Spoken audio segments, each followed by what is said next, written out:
Hi everyone, Jeremy here from Vita Studio, and today a quick video to share with you how to animate any static texture inside of Davinci Resolve. I'll share with you first an easy method to do directly in the edit page, and then another method to do in Fusion that offers you more flexibility to switch the texture later on and adjust the timing very easily. With that being said, let's jump right into it.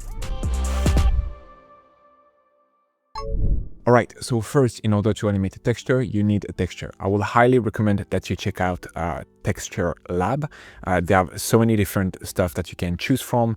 There is many different categories. It's free and you'll easily find anything you need on that website alone. But if there is not exactly what you want on this website, there is plenty of other websites out there to source your texture from. In my case, I'm just going to select a paper texture, so I'm just going to download this one. And as you can see, you have a bunch of resolution that you can choose from. I'm just going to select a large. That'll be enough for our project. Now, once we're in Davinci Resolve, I'm simply going to take my texture and drag it here in my timeline. So the first method inside of the edit page is going to be really straightforward, but doesn't offer you that much flexibility to adjust it later on. What we're going to do is basically cut that texture into 4 individual pieces and we're going to displace them. So what I'm going to do here, I'm going to want to make them switch every 6 frames. So I'm going to go at the beginning of the clip, and then with my right arrow, I'm going to move until I have 6 frames here display, and then I'm going to make a cut.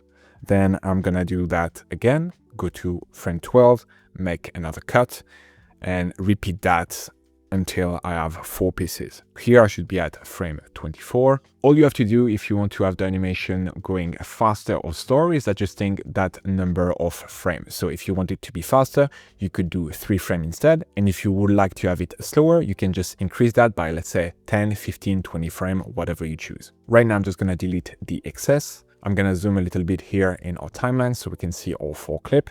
And I'm going to select the second one, and we're going to go over here in the inspector and we're going to flip it horizontally. Then I'm going to select the third one and we're going to flip it horizontally and vertically.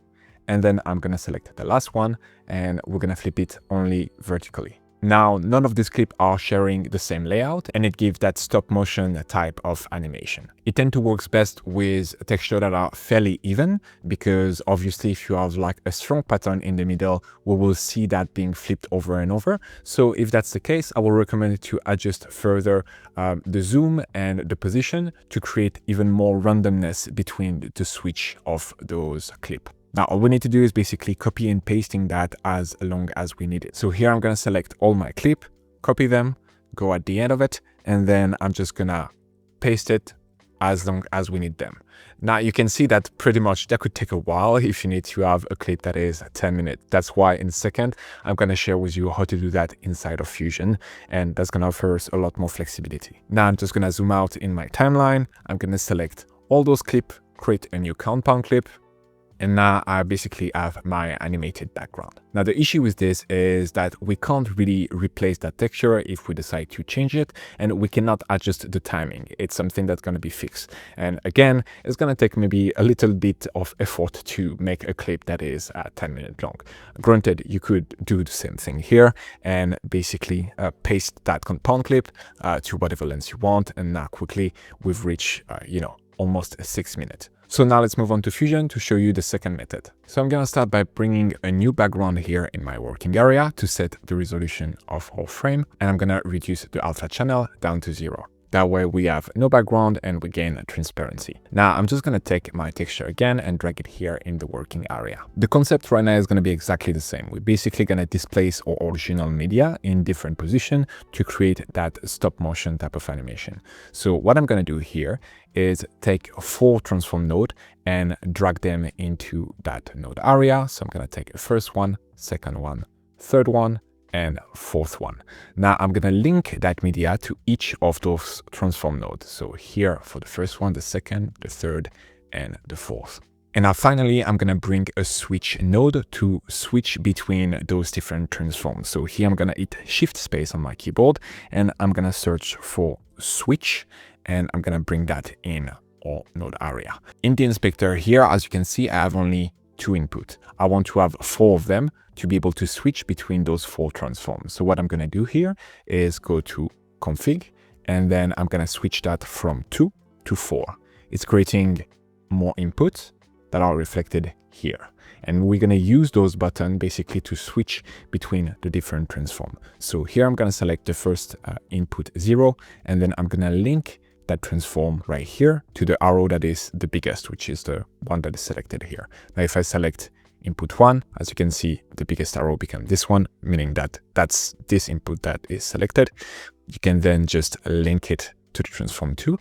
And then we're going to do the same thing with input 2, link it there, and same thing with input 4. And now we're going to link that switch to our main composition by linking it here to the background one. Now we can now see the texture.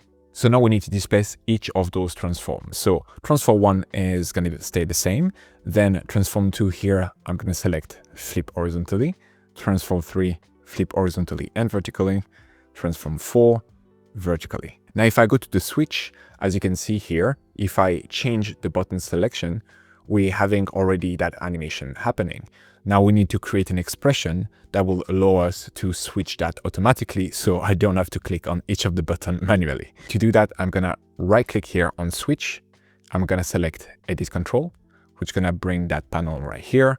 We're gonna name that FrameHold. Keep this as number. Here, I'm going to switch from user to controls, so it appears in that page right here. It doesn't create another page. We're going to select slider control, and then here we're going to choose a range from, let's say, 0 to 200. That should be enough. Then I'm going to select OK. And now we've basically created a new control called FrameHold. Now, this control right now doesn't do anything because it's not linked to anything particularly. So what we're going to do is linking that source parameter to that FrameHold parameter. So I'm going to right click on source. I'm going to select expression. And then here I'm going to paste that expression. It's a simple math.floor time expression, which basically we're dividing the time by the parameter here in the FrameHold. I will put that expression in the description below, so you can just copy and paste it. The goal of that parameter is going to be to adjust the timing of the animation. Right now, we're getting a red error because basically it's at 0 and it will not work therefore. So I need to just like increase it. And now, as you can see, we have the animation going on. And the more I increase that, the slower the animation is going to be, the lower I bring it down.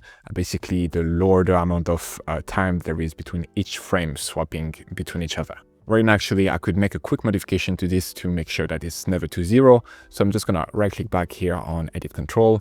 I'm going to select my FrameHold control, and I'm going to make sure that the range is actually not 0, but from 1 to 200. That way we will never run into an error. So I'm going to select that, select OK. And now, as you can see, if I'm bringing down all the way to 1, the animation is going to be very, very fast, but it's at least going to work. Right now, I've selected 12, meaning that it will basically change every 12 frame. So right now, as you can see, if we are 0 and I'm moving a couple of frames forward, at frame 12 is going to be switching. So basically, that's half a second on a 24 FPS timeline.